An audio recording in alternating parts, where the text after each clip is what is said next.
24/7। Hello students, कैसे हैं आप सब लोग। स्टूडेंट्स, आज हम जो टॉपिक करने वाले हैं that is thrombocytes. Thrombocytes other name is called platelets. It is a part of your blood cells. चलिए देखते हैं क्या है थ्रोम्बोसाइट्स, इसके बारे में जानकारी लेते हैं। थ्रोम्बोसाइट्स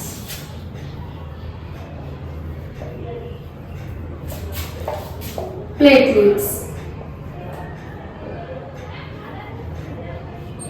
बच्चों, ये ब्लड सेल्स का पार्ट है। आप जानते हैं हमारे ब्लड सेल्स में कौन कौन सी चीजें हैं। ब्लड सेल्स में आरबीसी, डब्ल्यूबीसीज एंड प्लेटलेट्स। तो आज जो हम पढ़ने वाले हैं वही प्लेटलेट्स के बारे में ही पढ़ना है। प्लेटलेट्स। चलिए बच्चों, ये ब्लड सेल्स का हम ये वाला पार्ट डिस्कस कर रहे हैं आज। प्लेटलेट्स, इनका नंबर कितना होता है, जो इसकी नॉर्मल जानकारी चाहिए वो देखिए बच्चों। इनका नंबर कितना होता है ब्लड में, 1.5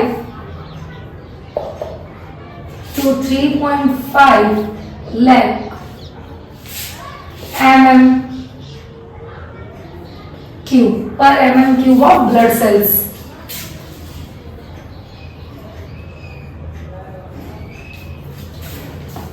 इनका लाइफ स्पान देखें बच्चों, तो लाइफ स्पान होता है 1 वीक, 7 डेज के लिए ये, उसके बाद ये दोबारा न्यू बनते हैं। उसके बाद बच्चों यहाँ पे न्यूक्लियस की प्रेजेंस नहीं होती, नो न्यूक्लियस, इन्यूक्लिएटेड भी इसको बोलते हैं।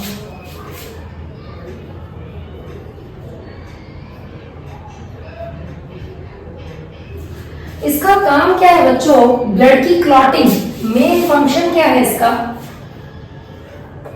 Clotting of blood.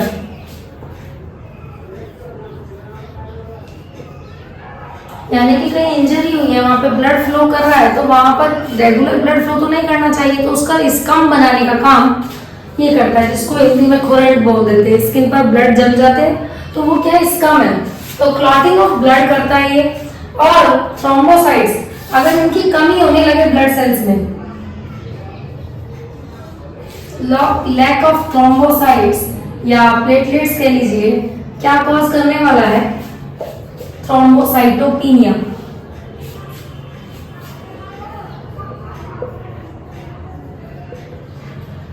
थ्रोम्बोसाइटोपिनिया जिसका सिम्टम क्या होता है,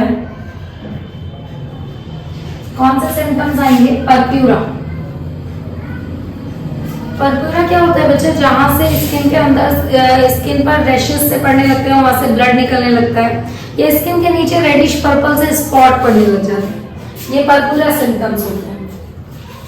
और बच्चों थ्रोम्बोसाइट्स, क्योंकि इसमें कौन से फैक्टर्स पाए जाते हैं, क्लॉटिंग फैक्टर होते हैं जो क्लॉट्स बनाने का काम करते हैं। तो यहाँ पर इनकी कमी हो जाए तो थ्रोम्बोसाइटोपिनिया हो जाता है।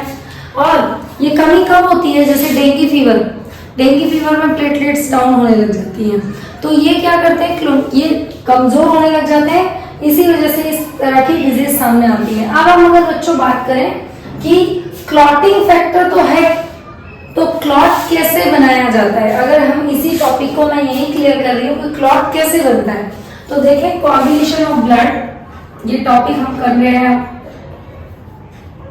क्या रोल है इनका, कोआगुलेशन ऑफ ब्लड।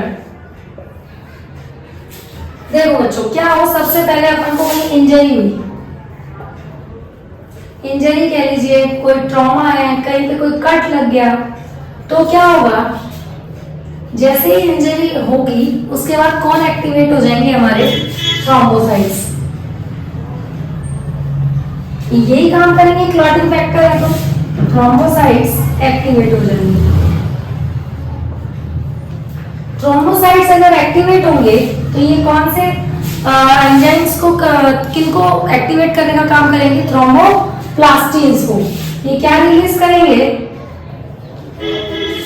थ्रोम्बोप्लास्टिन।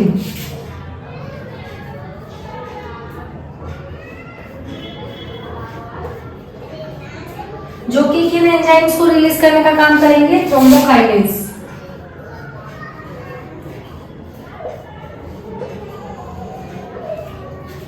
बच्चों ये जो थ्रोम्बोकाइनेज एंजाइम है ये क्या करने वाले हैं?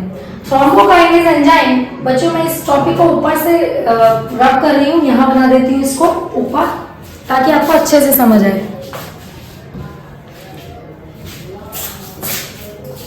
प्लेटलेट्स टॉपिक हमने डन किया, अब हम कोagulation ऑफ ब्लड कर रहे हैं। ये टॉपिक हम यही क्यों कर रहे हैं? क्योंकि हमने थ्रोम्बोसाइट्स में ही पढ़ा है क्लॉटिंग फैक्टर, तो समझे कैसे क्लॉट बनेगा।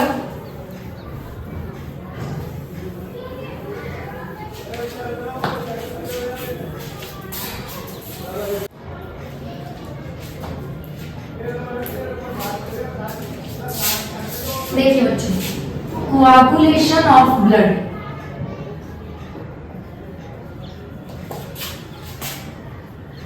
इस प्रोसीजर को समझने के लिए सबसे पहले आप जानिए कि हमें क्या हो, इंजरी। वैसे तो इंजरी नहीं होनी चाहिए पर फिर भी जिसको इंजरी हुई है, ट्रॉमा है, कोई कट है, तो क्या होगा, वहां से ब्लड आना शुरू होगा।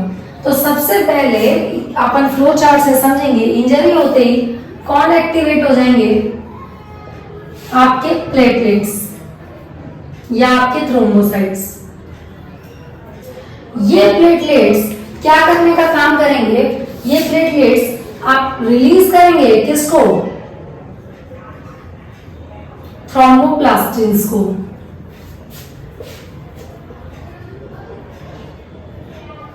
और ये थ्रोम्बोप्लास्टिन एक्टिवेट कर देते हैं किन्हें, थ्रोम्बोकाइनेज एंजाइम को।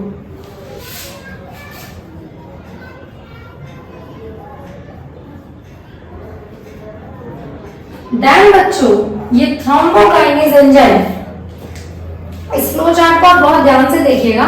ये थ्रोम्बोकाइनेज एंजाइम क्या करता है, कैल्शियम की प्रेजेंस में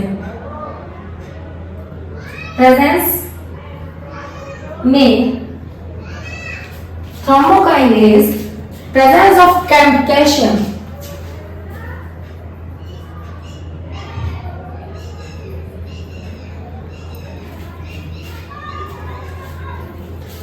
चलिए बच्चों, थ्रोम्बोकाइनेज कैल्शियम की प्रेजेंस में प्रोथ्रोम्बिन को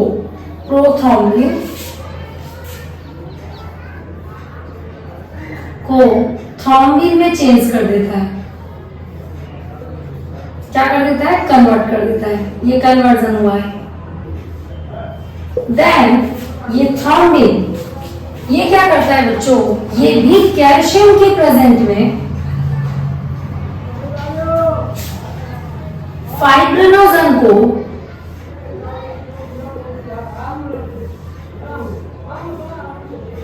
कन्वर्ट कर देता है फाइब्रिन में।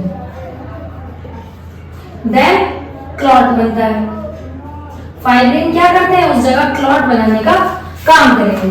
तो यहाँ पर अगर देखा जाए इस पूरे चार्ट में कैल्शियम की प्रेजेंट क्या है, जरूरी है। नो डाउट प्लेटलेट्स यहाँ काम कर रहे हैं, लेकिन किसकी प्रेजेंस में काम कर रहे हैं, कैल्शियम की प्रेजेंस में।